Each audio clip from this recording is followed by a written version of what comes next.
Grid is live. Initiate light cycle battle. Welcome, foolish mortals.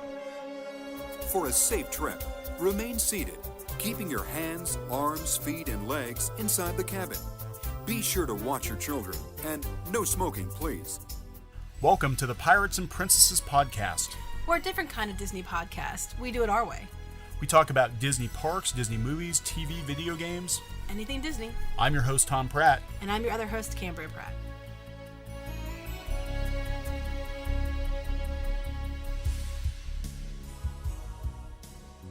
Welcome back to the show. Hello. We're back and ready to talk about Disney. Oh, why would we talk about Disney? I don't know. Could it be that this is supposed to be about Disney? It might be about Disney. Yeah, so I think maybe we should talk about some Disney-related news. That's probably a good plan. And we'll insert plenty of opinions as we go along, I'm sure. Well, I'll let you know if your opinion's correct or not. Thank you, dear. You're welcome.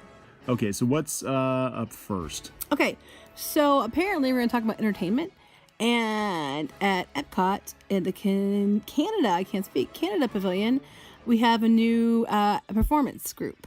Okay, because I know that they'd gotten rid of several of the bands in the last Yeah, this time year. it is Les Parfaits Circus Troupe or something. I said the first part in French, the other part I'm not sure how to pronounce it right. Will soon entertain crowds at the Mill Stage. It combines rock music, acrobatics, balancing, juggling, and comedy. That sounds pretty interesting, actually. We haven't seen them yet, but I can't wait to check them out. Yeah, they're replacing the Alberta-bound folk band that was there. Yeah. So I guess they ended their run last week, so that's kind of sad for them. Yeah, and now they have these guys, so. Now, I wonder how, because people were worried that they were actually getting rid of the acts altogether in the World Showcase, but it seems like they're just rotating. Yeah, like they're acts. trying to bring new ones in or something. Yeah, that's what it seems like to me. And the picture, we were just talking about how pretty the Canadian pavilion is. It is. It's very pretty. It needs what? It needs. I was thinking it needs more like animatronic moose or something, but I guess it would kind of ruin what they're going for. So are they going to do Brother Bear there now? Yeah, they should have. You know, if Brother Bear had been a bigger hit, I'm sure you'd have a moose attraction at Canada with Brother Bear. That would be, and they could have like a brewery with the moose. Yeah, I'd sign up for that. That would be very cool. You know. I'm sorry, all I keep thinking of is what was that movie called? Strange Brew. Strange Brew. Yeah, well, that's the yeah. That was a good movie. And speaking of entertainment, okay, we're gonna go to the Magic Kingdom now, and one of Tom's favorite parades, the Main Street Electrical Parade, which I love, and I know some people are like, "Oh, it's really old and dated." I'm like, people can just be quiet. My dad loves it too. It's like his thing. It's like classic it's his jam. Disney as a classic Disney thing. When my brother was a kid, it was the weirdest thing, but he could do the synthesizer sound where they said Main Street Electrical Parade, and it has the weird like robotic voice. My brother could do it. Wow. No, he could. He could totally. He sounded just like it. It was. I don't know how he did it, but because he's a robot. Yeah. Yeah, my brother's a cyborg. Yeah. Hear that, Todd? You're a cyborg. Anyway, no, but he really could do it, and it was really, really cool. When we were kids, we'd sit there and go, "Hey, Todd, do the Main Street Electrical Parade thing. Do it," and he'd do it. I don't think he can do it now, though. That's pretty cool. Did you ever have him do like Mr. Roboto? No. Do Mr. Roboto. No, but he did the parade thing pretty right on. Okay, anyway. You can go ahead and talk about it, because I'm just like not speaking correctly tonight. Okay, well, this is actually cool, and I'm really, really tempted to check this out. Tony's Town Square Restaurant at the Magic Kingdom will be offering a new dining package that will give guests reserved viewing for the Main Street Electrical Parade. Beginning today, June 7th, enjoy a 3-course meal of appetizer, entree, dessert, and beverage for lunch, and get reserved viewing in Town Square near the flagpole for an evening showing of the Main Street Electrical Parade.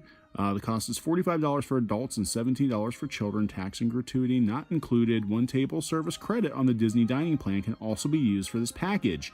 And that's coming from WDWinfo.com. See, I'm not the only one having trouble speaking today. I am. I'm just so overjoyed. Food and the Main Street. It's making you drool. You think about the food and it's make your tongue not work. Yeah, but we sat out in the rain for hours to get a good spot. We did, because we weren't sure if they were going to cancel it, and it was worth it. I mean, I kept telling you how awesome it was. Yeah. Well, no, I've seen the Main Street, because I used to watch it at Disneyland.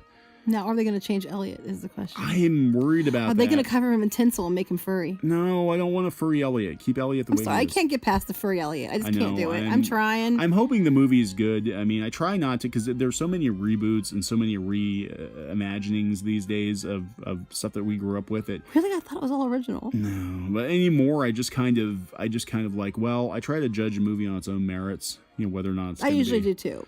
Going to be any good, and I hope it's a good movie. I know, I just can't get past the fur. It's not going to be the 1977 movie I grew up with, but I just really hope. Well, I'm okay with that. I'm just not okay with the fur. Yeah, he looks weird. He looks like Sully, kind of. I'm telling you, they were trying to make plushies. He makes a better plushie if he's furry. They're probably gonna deal on that's probably fur fabric. Probably a lot of truth to that, because I think I read an interview where they said and we're really going off topic here, but with the guy who designed Elliot for the new movie, and they basically said that a scaly dragon would not be cuddly, so maybe too scary. That's what they think. So I don't know. Scary? He wasn't scary. Have you seen Elliot? He was scary. It's not the words I would use to describe him. Yeah, but he was also a cartoon in the original, so. Well, he's a CG now. Pretty much the same difference. Yeah, I don't know. Little spoiler alert. He's not real. Don't say those things.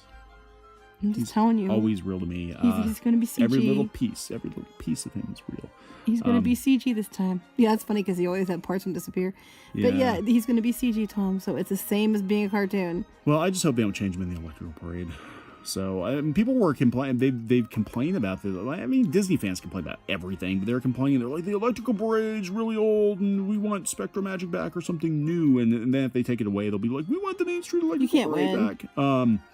I mean, it would be cool to see something new, but I mean, that's just one of those like comforting classic Disney things with the Carousel of Progress and Small World and Pirates of the Caribbean that I just really hope they don't get rid of. They don't mess with. Yeah. Don't mess with Elliot. Don't mess with Elliot. Okay. Anyway, so speaking of dining credits, because we saw that in the last thing we talked about, there was some controversy. I don't know if it has been resolved or not. They're not selling the dining reservations on the black market again, are they? No, not yet. Okay, so I guess yesterday that somebody reported that some of the character restaurants have a number of Disney dining plan credits go up. And I guess it was Chef Mickey's, Akershus, and Tusker House. Right. I'm always afraid I'm going to say it the wrong way. Just call it Norway. I say it Norway Princess Place. Okay. The Norway, that's what they should rename it. The Norway Princess Place. Actually, it'll probably be Chef Olaf's pretty soon. Yeah, it'll probably be. Don't have to worry about it. If there's Snuggies on the menu, don't order that. Don't okay, so or the fish. The fish wasn't good. Okay. Well, it's kind of themed, That's the way it is. I didn't think it was that bad. Okay, so I don't eat seafood, so. Okay, so there are now their list is 2 credit meals instead of the 1 credit they were listed at. So, for example, Chef Mickey's lists 1 credit for lunch and 2 credits for dinner. Akershus and Tusker House list 2 credits for both lunch and dinner now. And they were 1 before. So people were like, what's going on? So some people called Disney about it, and Disney said that it was a computer glitch and the restaurants remain 1 credit. But I don't know if they resolved that or not. Yeah, I'm sure the people that called remained calm and rational. Oh, I'm sure. Like I always do. Like I always remain calm and rational. You should see me in traffic. It's a scary thing. But they also said it's been reported that pricing may go up as much as up to $59.99 for all 3 restaurants beginning October 2nd.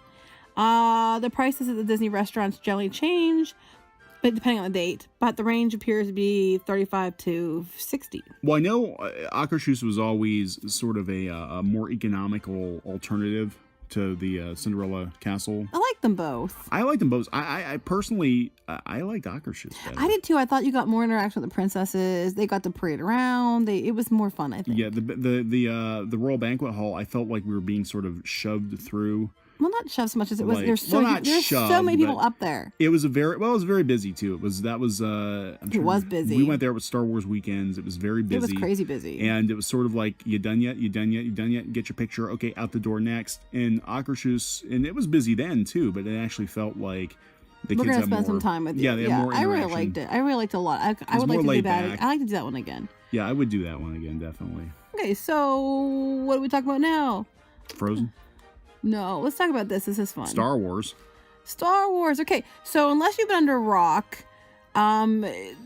You've probably seen Chewbacca Mom. If you haven't seen Chewbacca Mom, she's a mom with the Chewbacca mask. And she's been on, like, what, Ellen and, like, every... She was at Disney World. She was all over the place. We're not here. Facebook. She put this... Oh, she was on, What Does Nuts that was on Doctor Who.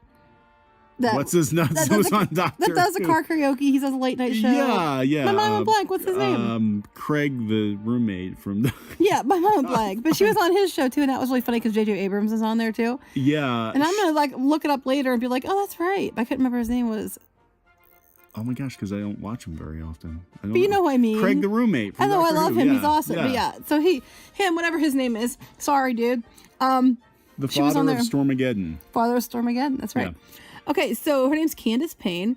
And last month, she had a Chewbacca mask. And apparently this mask, when you open your mouth, it makes Chewbacca noises. And she kept laughing hysterically, which I don't blame her. It was funny as heck. And so they gave her a trip to Disney World to meet Chewbacca. Continue. Yeah. I'm letting you talk. Okay, so she I only watched the video like once, but it was cute. I mean, you know, I guess I'm... Well, she is like a diehard Star Wars fan. Yes, Candace, you and me, Team Star Wars. Yeah, so she's like, you know, all over the place now. She was on Facebook. It's like, I mean, she's got like a cajillion She was YouTube at Fan views. Expo last weekend, and they had her name listed next to say anything guy. John Cusack. John Cusack. And she was next to him, and I guess I said she was charging $20 for autographs. I was like, that's awesome. You go, girl. Well, you know what? Internet fame is fleeting, so latch onto it while you can, and may the force be with you. But I like her message. Candace. Her message is like, you know, just make people happy and spread joy. Yeah, she seems like a very happy person. I know. I'd hang with her. She should funny. Get her own talk show or something. Well, they probably will. I'll just give her time. Okay. So we'll go on. Speaking of entertainment, we'll continue with the entertainment theme. Okay, speaking of remakes, reimaginings, and sequels... There's such thing as a sequel or reimagining. What are you talking about? They're actually... Well, we talked about this before on an older podcast last year, that they were talking about doing a second Mary Poppins movie. Mm-hmm. And now it's happening. And we actually said Emily Blunt was in the running for it. And Emily Blunt is the new Mary Poppins. And it's supposed to come out in Christmas of 2018. So you got a couple years. Yeah, so it's called Mary Poppins Returns. I really hope this isn't like a Return to Oz, but you know, I mean, it could be good. It could be really good. I mean, there were a lot more Mary Poppins books than the first one that, you know, they adapted. You know, I'm just, you know, Mary Poppins is such a classic movie. I'm just sort of nervous about how they're going to approach this. They're going to make her furry. Yeah, they are going to make it in green. Yeah, green furry. I hear it makes better plushies. Yeah. So, I mean, I hope they do a good job with it. I hope they realize that, like, Mary Poppins was, like, one of Walt Disney's crowning achievements. I mean, it was, you know, it was a phenomenal movie. Won all kinds of awards. It's considered one of the best things ever to come out of the studio. Not that there's any pressure at all on you, Emily pressure Blunt, there, you no. know, but you know, it's definitely hallowed ground, I think. Well, I like to think about Mary Poppins is our son Tristan really liked Mary Poppins. Remember? He did. He liked her so much, and they were there. They were at the carousel. Yes, and Tristan was just so excited. Bert and Mary Poppins. Because he was going to meet Mary Poppins. He was like, he killed me for 6. talking about that now. He's like, why did you tell people that? He was like 6 years old. It was the first time we took him down. Yeah. And it was like, you know, and all these other characters you'd think he would be into. No, he wanted to meet Mary Poppins. He was so happy to meet Mary Poppins. And he was happy because Snow White kissed him. Yeah. On the cheek, and he's like, I'm never washing it off. Yeah. He was He's going to kill me. But, yeah, I mean, Emily Blunt, I'm sure it's a pretty solid casting choice. I'm actually really surprised that they didn't pick Anne Hathaway. Yeah. You know, because, I mean, that would have been so, you know, with her being in the Princess Diaries and everything, that just would have Well, been... no, remember they're talking about doing another Princess Diaries, but wasn't she pregnant? Yeah, that's why they had to wait. Oh, I don't know. Remember we talked about before? Oh, yeah, okay. Don't you remember? I don't know. It all blurs together. But, yeah, another Mary Poppins movie. Mary Poppins. Okay, so what's this about Guardians of the Galaxy you sent me? Guardians of the Galaxy 2. It's just a rumor that they're going to have a female villain in I heard that. the second Guardians of the Galaxy movie. If you hear clicking, that's my computer as I'm trying to scroll down. So they're talking that Aisha is going to be the villain in the next Guardians of the Galaxy movie. So yeah, that's I don't know who that is. Actually, I'm like sitting here thinking like, I have no idea. She's an older Marvel character named Aisha. Hold on, I'm going to a wiki. You usually know this stuff. What's wrong I don't. with you? I actually don't read. Okay. Kismet. Okay. Okay, so she had different names. Okay, that one you know? I am familiar with that. Yes. Okay, somewhat. I'm not really up on my intergalactic Marvel lore. I usually read X-Men and Spider-Man, and I didn't read any of them, so I'm not gonna say a word. I read the little books that came in She-Ra, the She-Ra dolls and He-Man, and that was the extent of my comic book reading. So she's gonna be the villain, I guess, in the next Guardians of the Galaxy movie.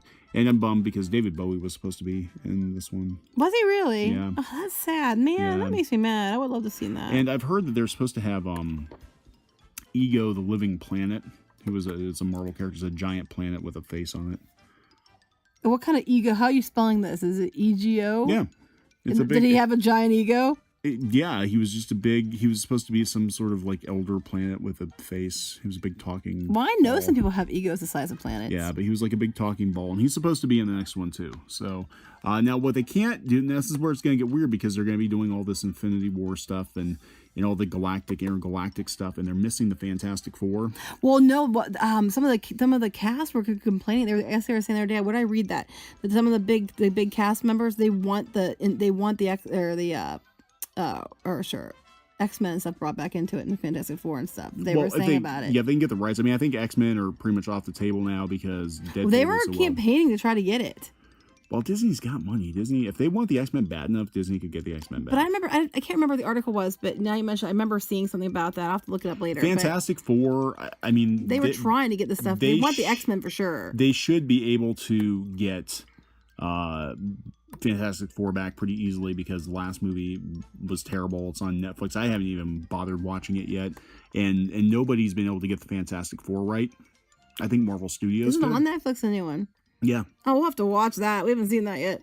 So speaking of movies, we do have to talk about Star Wars. Yay! Because we're obligated to talk about Star Wars, I guess. But Rogue One, the rumor is they're going back and they're reshooting several scenes. Why are they doing that? Well, they had a couple of different reasons. I guess. I mean, there hasn't been anything official from Disney other than, this is pretty standard. We recut movies. Now, the rumor is that they had screened a rough cut for executives, and they were not happy with Darth Vader. I would have guessed that. That was my first guess, was Darth Vader. Because apparently the scenes with Vader in this movie are much, much darker than anything Vader has done in previous movies. I mean, we're talking like, I guess the one of the people, the alleged insider said that it was almost like a Friday the 13th type slasher flick with Darth Vader. We talked about that before. We talked about that before that we wondered if that was going to be bad because they said there was two ways it could go when Vader was in it. One of the ways was really ultra violent. Yeah. Because people had to die. Yeah. I mean, people aren't going to make it out of this movie. We knew this. No, but I mean, come on. Vader kills children. They don't show him killing children, but he killed children. So, yeah. So I guess this is a little more graphic, and they said they want to lighten the tone a little bit of the movie. So they're going back and taking out Crazy Vader and putting in more jokes. Putting in more jokes? I don't know. I mean, why would they put Furry Dragon? Furry Dragon. Or are they making Vader, are they going to put him in a furry suit this time? No, I think they're going to have more annoying CG sidekicks that fart.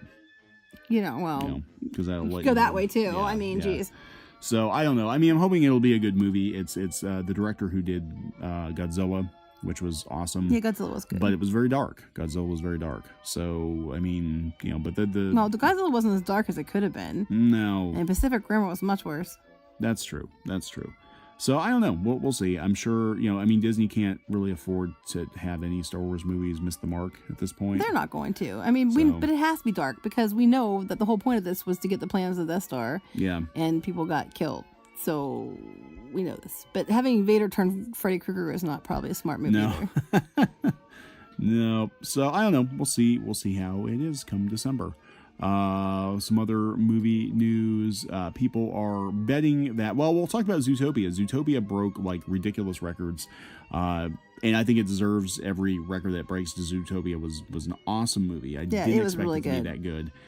And I got the Try Again song in my head. Yeah, I know. So Try Everything. I'm sorry. Try Everything. That's it. Yeah. Try Everything. Who knew Shakira would be making a comeback?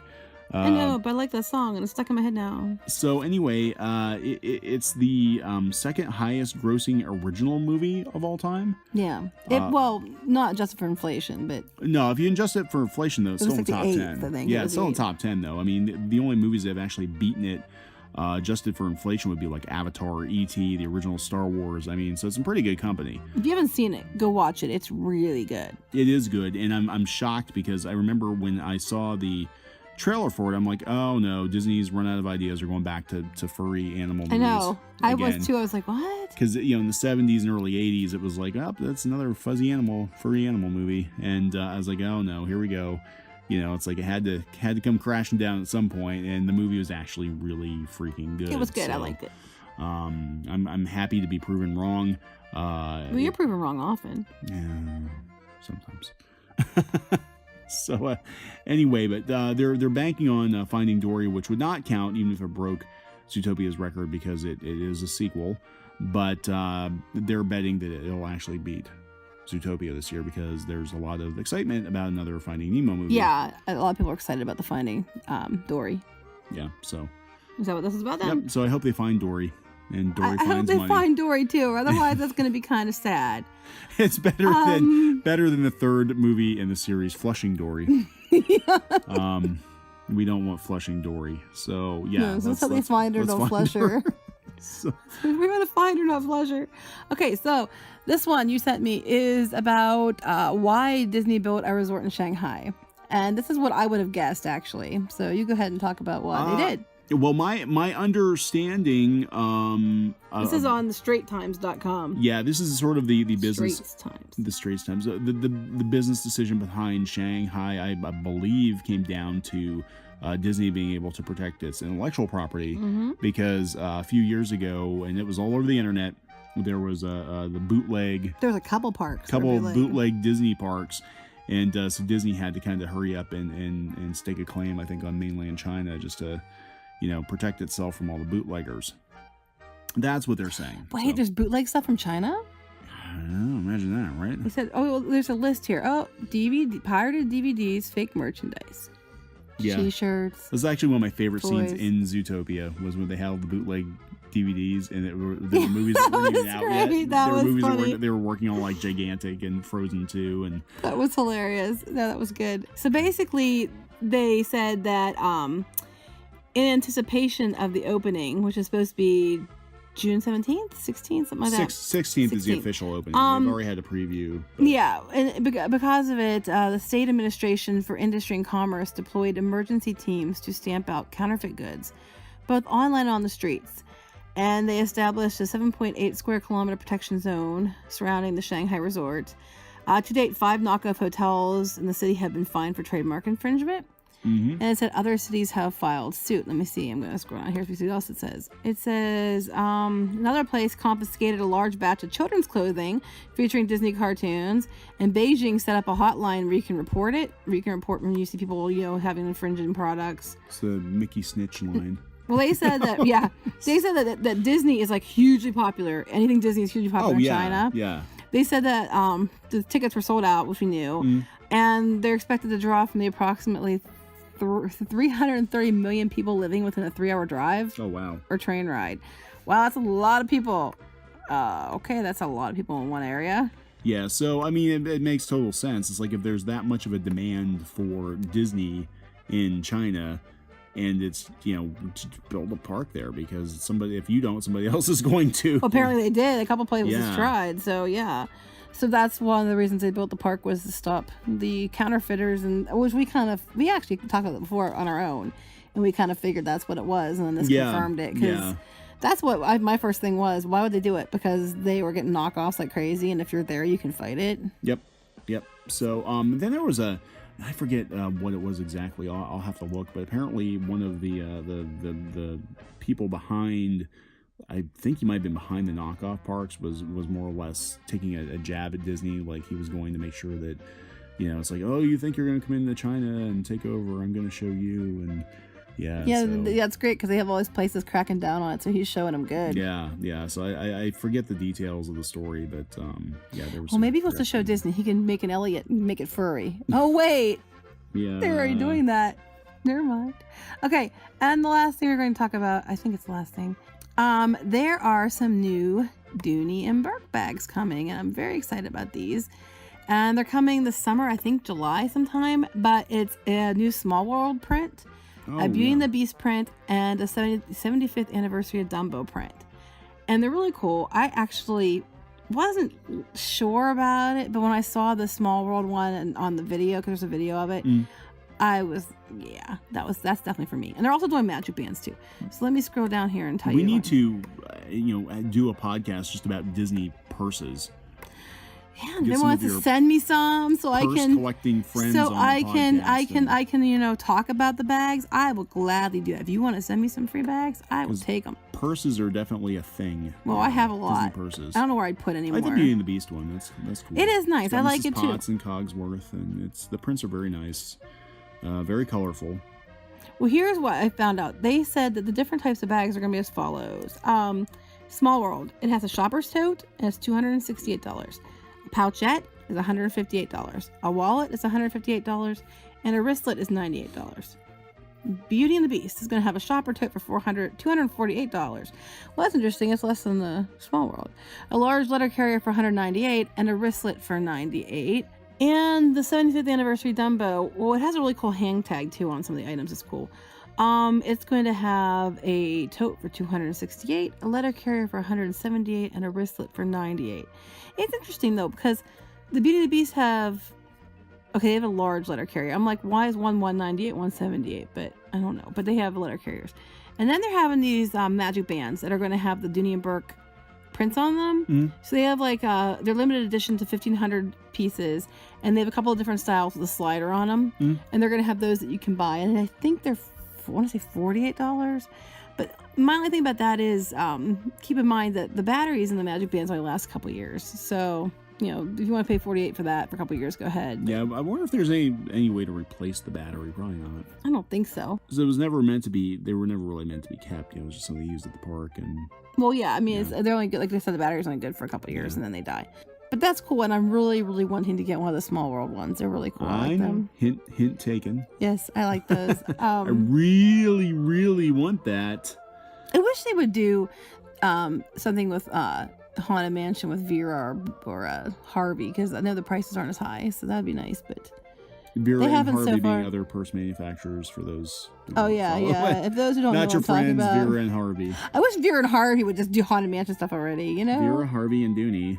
And then the last thing, they guess they did some repainting on the Carousel of Progress. I guess I missed that. Oh yeah, the Carousel of Progress looks all rainbowy and it's rainbowy. They're going through Tomorrowland. I guess they're making everything look like a rainbow. Kind of looks like a throwback to 80s Epcot.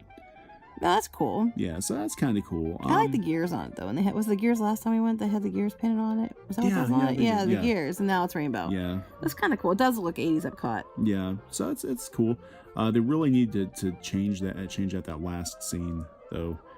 I love the Carousel of Progress, but that last scene is not aging well. No, but it's just so funny because you go 20 years, 20 years, 20 years, 60 years. Yeah. Well, if they kept up to date with it, there would be like 10 scenes in the Carousel of Progress. So I would kind of like to see them go back to like the 60s or something and just sort of end it there like it originally was.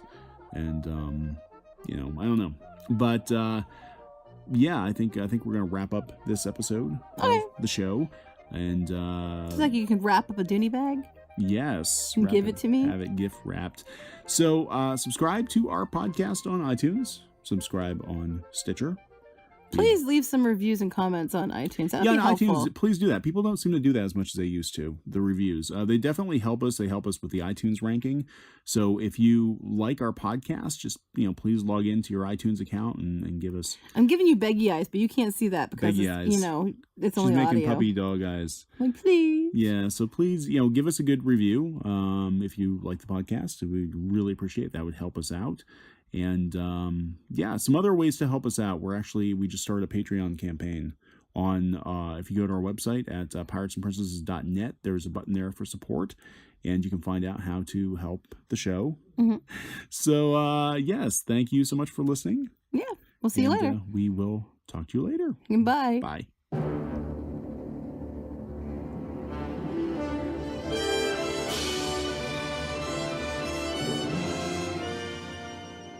Pirates and Princesses is a production of Clownfish Studios. We are an unofficial Disney podcast, not endorsed or affiliated with the Walt Disney Company. You can visit us on the web at piratesandprincesses.net. That's piratesandprincesses.net. You can shoot us an email at piratespodcast@gmail.com. That's piratespodcast@gmail.com. Like us on Facebook. Follow us on Twitter. We'd love to hear from you. Thank you for listening and have a great, big, beautiful tomorrow.